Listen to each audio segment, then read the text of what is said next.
Impacto tributário de 3,3 bi da Netflix no Brasil sinaliza insegurança jurídica, dizem tributaristas. O serviço de streaming anunciou lucro líquido de 2,5 bilhões e um lucro diluído por ação de 5,87 dólares entre julho e setembro no mundo, enquanto analistas esperavam 3 bilhões de lucro. Essa diferença do lucro foi, para quem quiser fazer a leitura aqui, eu coloquei um print da matéria, foi por causa de um imposto que aparentemente surgiu do nada aqui no Brasil para o Netflix, e aí eles tiveram que lançar esse valor em caixa. Eu vou fazer alguns comentários sobre isso e eu vou dar minha opinião bastante diferente do que tem acontecido dentro do mercado financeiro. Ontem, a Netflix, quando saiu esse balanço, ela caiu 10%. Então ela teve uma queda, ela estava em 133 dólares. Aqui é reais, né? Porque eu peguei o BDR da Netflix, o NFLX 34. Então ela caiu aqui do 133 para o 120.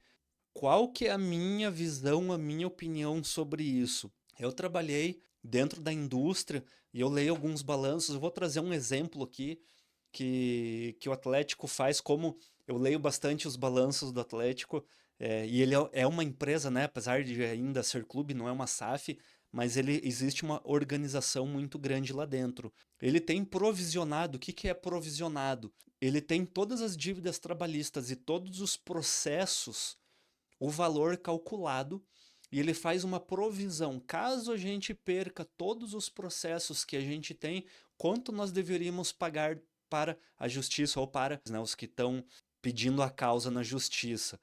8 milhões, um exemplo aqui, estou chutando 8 milhões em processo trabalhista. O Atlético, como gestão, ele deixa 8 milhões em caixa, então ele tem esse valor guardado lá. Hoje, o contencioso do Atlético, que é todos os processos que ele tem, que ele vai segurando ao longo do tempo, tem essa provisão em caixa. Se nós perdermos todos os processos e precisar pagar 50 milhões, nós temos 50 milhões em caixa, nós já estamos garantidos. Nós não vamos perder dinheiro conforme as decisões saírem e ter que mexer no nosso caixa ou no nosso dia a dia da empresa. Eu vou trazer mais um print aqui e aí eu vou explicar a minha opinião. Esse print é do Darth System que eu peguei no Twitter, né, do João Paulo, e ele explicou o seguinte: a lei que instituiu, que é a CID da tecnologia, 10%, já existe há muito tempo. Essa lei existe desde 2002.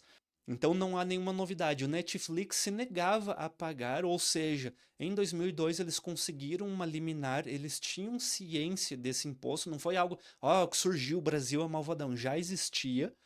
Eles se negaram a pagar uma disputa judicial com o Brasil, e aí o STF deu a decisão em agosto que é obrigado a pagar todas as empresas, e aí eles foram obrigados a pagar. Ele postou aqui uma tabela com os impostos. Eu busquei essa informação, não consegui encontrar, então não sei se realmente ela é verdadeira, mas ele fez um comparativo com outros países, quanto que é a média de tributação em outros países. Então no Brasil é 15% do IRRF e mais 10% da CID, Estados Unidos 30%, Canadá 25% e assim sucessivamente.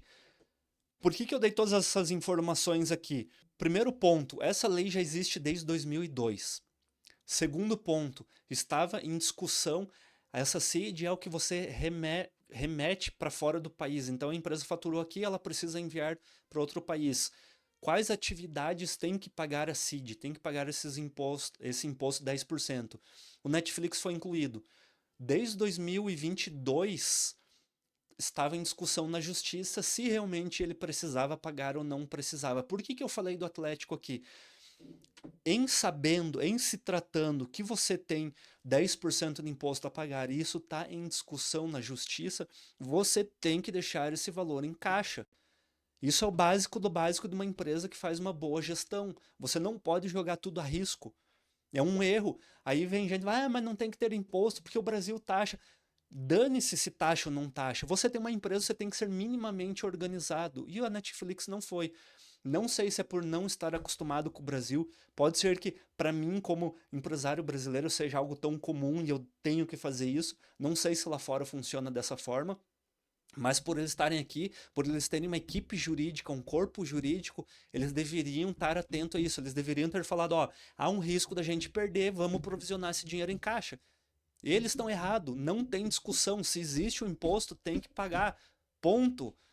Eu não entendo aonde que vocês acham que o problema é do Brasil. Se tem um imposto, vamos discutir o imposto. Aí você vai lá, senta com o deputado, senta lá no parlamento e discute se está certo o imposto. Agora, se tem e é devido, você tem que pagar. E aí o erro deles foi não provisionar. E outro erro foi ter jogado. Provavelmente eles não pagaram esses 3,3 bilhões, até porque você não tem caixa para chegar e pagar, mas eles lançaram na contabilidade. Não sei como eles lançaram, até porque não li, nem tenho interesse em ler, mas eu não sei de que forma eles lançaram, até porque provavelmente se eles realmente tiverem que pagar esse imposto, a decisão foi lá de agosto, agora eles lançaram, eles conseguem fazer parcelamento disso, eles conseguem abater, ele provavelmente vai ter multa calculada de todo esse tempo, tem eles podem recorrer na justiça, então isso não vai entrar no caixa deles agora, não vai sair do caixa deles agora. Eles conseguem arrastar por mais tempo. Só que não sei por que eles fizeram isso e jogaram ali. Então, assim, o culpado disso foi a equipe jurídica da Netflix. Não tem nenhum outro pessoa errada nisso. O governo está no direito dela de cobrar. Se existe uma lei, teve um entendimento do STF, dane-se se o entendimento mudou, estava em discussão e tem que acatar. Eu sou contra impostos? Eu acho que não deveria ter? Não deveria. Mas se tem, tem que pagar. Se o A tem que pagar, o B tem que pagar. O N do Netflix tem que pagar também. O erro tá 100% nisso aqui, eu dou veredito, 100% nas costas da Netflix. Eles erraram. E aí, ao invés de assumir o erro, fizeram entrevistas ali para jogar para opinião pública, para um monte de influencer vir falar coisa errada, e o erro é da Netflix. Não tem outro tipo de erro que não seja da Netflix. É isso, já falei demais, até a próxima, já vamos encerrar aqui, não vou falar mais coisas também, porque eu fico meio enfesado quando vejo gente gralhando sem saber o que fala. As pessoas não sabem como funciona o sistema tributário brasileiro. E aí, lógico, é ruim para a empresa, né? Mas essa insegurança jurídica, eles sabiam desde 2022 que acontecia isso. 4 anos, não tomaram nenhuma atitude durante esses 4 anos. Ah, pare, tá errado. Eu sei porque eu já passei muito, já tive muito processo da justiça, muito problema com imposto, e faz parte, não deveria ser. O problema é que a gente vota errado. Eu acabei de falar aqui que o Lula vai ser reeleito. É o governo que mais taxa, mais cria imposto e vai ser reeleito para continuar fazendo isso. Enfim, é o que as pessoas fazem. A culpa não é minha e nem do governo que está fazendo o que ele é votado para fazer. Se não quer mais impostos, tem que votar em outras pessoas. É assim que funciona.